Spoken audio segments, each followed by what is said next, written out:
Lalu saya katakan, apalagi yang Bapak kurang senang? Itu yang kedua ini Ustaz, tolong jangan singgung-singgung Tuhan saya. Tuhan Bapak yang mana? Tuhan saya, masa Pak Ustaz nggak tahu? Itu orang ini kawan Nuh Ustaz. Iya betul, nah, aturannya nak bersaudara, Bapak belum sunat, kita bilang begitu. Bapak tidak mandi junub, saya mandi junub. Tidak bersaudara orang, so jauh orang, langit dan bumi orang dua sekarang. Baru beda orang dua, Bapak polisi, saya ulama. Jadi begini Ustaz, kita punya Tuhan itu Ustaz jangan singgung-singgung, mana Bapak Tuhan? Yang jelas dong bicara, itu Tuhannya Pak Ustaz juga dulu. Tuhan siapa? Ya, Tuhan Yesus. Yesus bukan Tuhan, men.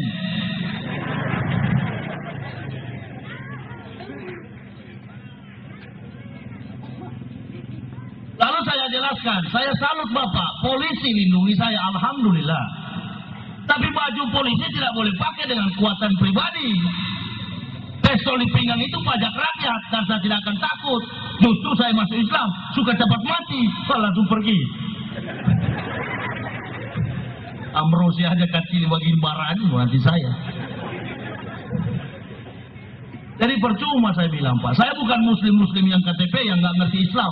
Saya sudah tahu sampai neraka itu pernah saya lihat.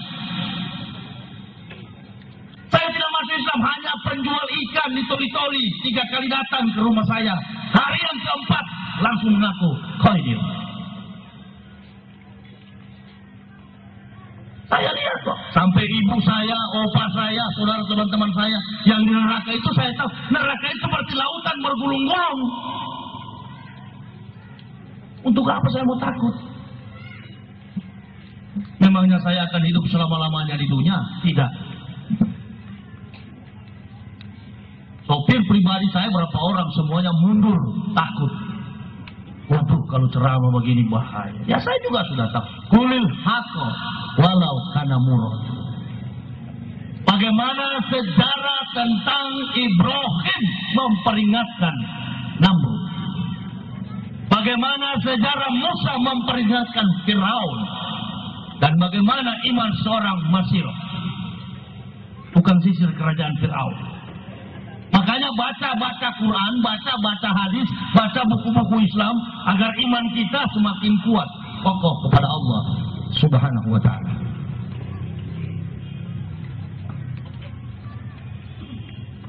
Orang-orang yang tidak pernah mundur dengan dakwah, nggak pernah lari. Yang kedua, saya berdakwah bukan negosiasi harga dulu, berapa harganya, enggak. Lillahi ta'ala, demi Allah Subhanahu wa ta'ala. Kalau penceramah itu sudah bicara puluhan juta, negosiasi, event organizer, itu bukan penceramah artis.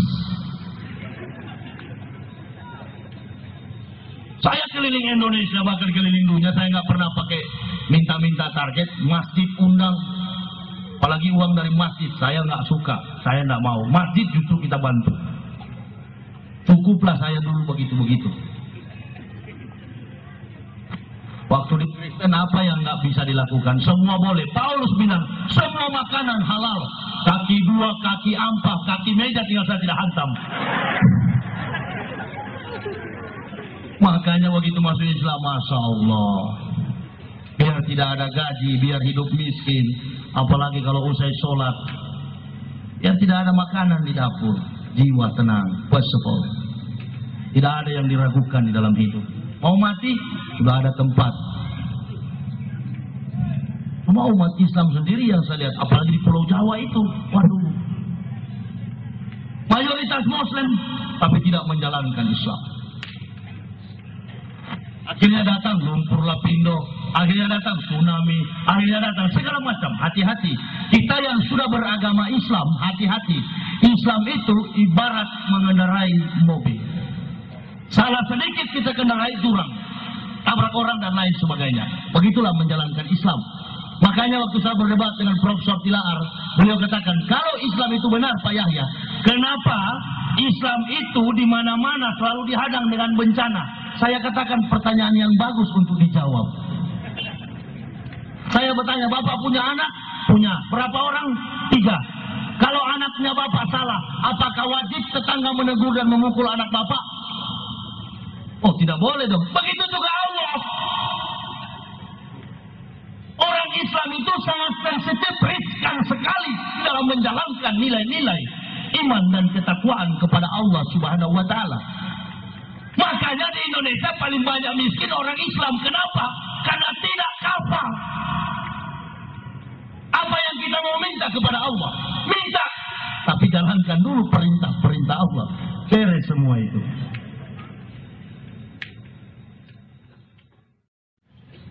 Tidak susah kok. Satu saja yang saya rasa berat waktu pertama kali masuk Islam. Hanya satu. Mau tahu? Sunat. Itu saja yang saya pikir siang malam. Waduh. Pasti kalau sudah bersyahadat dipotong ini. Pasti dipotong. Memang betul dipotong. Kenapa dipotong? Ya memang nabi-nabi dipotong. Yesus pun disunat. Lukas 2 ayat 21. Pada hari yang ke-8 anak itu disunat, lalu diberi nama Yesus. Yesus disunat, Paulus disunat, orang Kristen tidak sunat. Nabi Ibrahim disunat, Nabi Musa disunat, Daud disunat, Sulaiman disunat, orang Kristen nggak sunat. Lalu agama Kristen ini agama dari mana? Agama Kristen ini adalah hasil rekayasa filsafat Paulus. Makanya saya waktu menerbitkan buku saya, Freeport Irian Jaya, karena saya pendeta di Irian 16 tahun, Freeport Irian Jaya, dan saya sempat rektor 8 tahun di UKIP. Universitas Kristen Papua itu saya yang pertama kali mengakreditasi dan saya yang mendirikannya dengan Yayasan Perguruan Tinggi Calvinis Ebenezer Jerman, Stuttgart. Jadi dalam permainan filsafat Paulus itu sudah saya kuasai asas Calvinisme, asas Lutheran, Anabaptis, Pantekosta. Makanya gereja-gereja itu nggak pernah akur. Karena filsafat Paulus ini yang tidak pasti. Kalau Protestan menganggap baptisan yang benar percik, Pantekosta bilang tidak. Kalau Islam dengan NU, dengan Muhammadiyah, bagi saya itu kekayaan. Kenapa? Karena saya sudah hidup di Islam, jadi tahu melihat. Begitu juga waktu di Kristen. Pantekosta dengan Protestan itu, perbedaannya itu justru menjadi permusuhan. Kalau masalah kunut, Muhammadiyah nggak kunut, NU kunut. Saya bukan Muhammadiyah, bukan juga NU saya. Karena tidak pernah Al-Quran berkata, kalau kamu kunut, kamu masuk neraka. Nggak pernah. Atau pernah hadis mengatakan, kamu tidak kunut, kamu masuk neraka. Nggak pernah. Saya justru kalau sholat subuh, saya tanya di salah satu masjid. Ini masjid, kalau saya disuruh imam, ini masjid kunut nggak? Oh ini Pak nggak kunut. Ya sudah nggak kunut. Ini masjid kunut nggak? Oh masjid ini kunut Ustaz. Ya sudah kita kunut. Kunut adalah doa. Bukan syarat untuk ke neraka, bukan. Tapi di Kristen, kalau ente Pantekosta, ente nggak bisa masuk di Protestan. Mengapa? Liturginya, tata cara ibadahnya, Pantekosta agak genit. Habis tepuk tangan, bersukaria, nangis. Habis nangis kepenuhan Roh Kudus. Roh Kudus, salah bilang.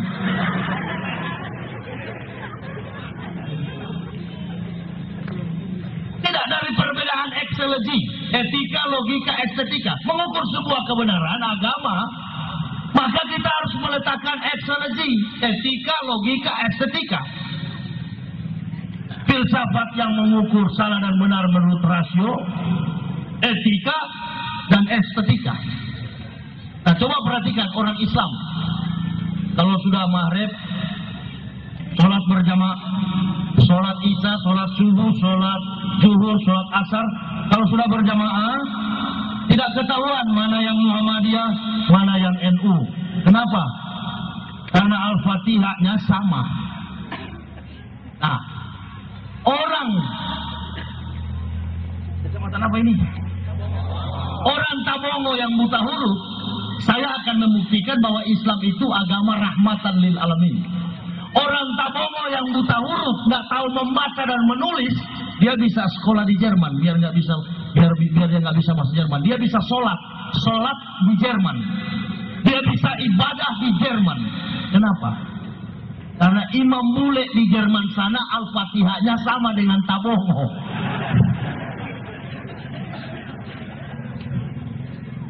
Orang Tabongo yang buta huruf bisa ke London, ke Inggris, dan nggak bisa speak English.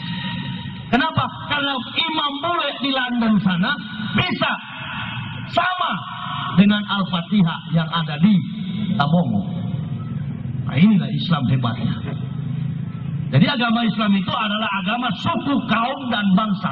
Tapi sebaliknya, orang Kristen di Tabongo yang buta huruf tidak bisa ke London kalau dia nggak bisa bahasa Inggris.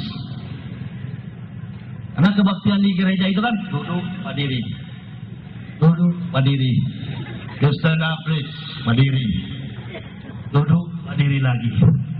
Nah, kalau dia nggak ngerti bahasa Inggris sudah berdiri, orangnya masih duduk. Wah, ini miscommunication. Silang pendapat. Nggak usah ke luar negeri, nggak usah. Coba begini, ada gereja Batak di Indonesia, HKBP.